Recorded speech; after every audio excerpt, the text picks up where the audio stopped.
नमस्कार, मी Sachin Mahore, founder शिजा foundation.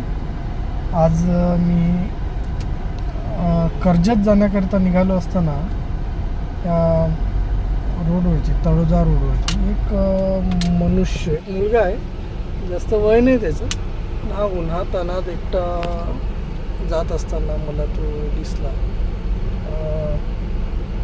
रोडने इतक्या उन्हामध्ये एकटा पायी चालत जात असताना त्याला नाव विचारलं.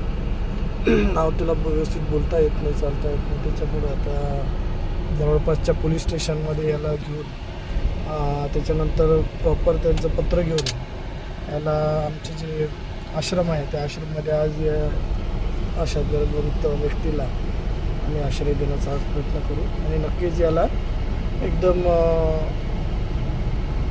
ओके करू, याचा घरचा शोध लावू आणि याच्या घरापर्यंत नक्की आम्ही पोहोचून देऊ.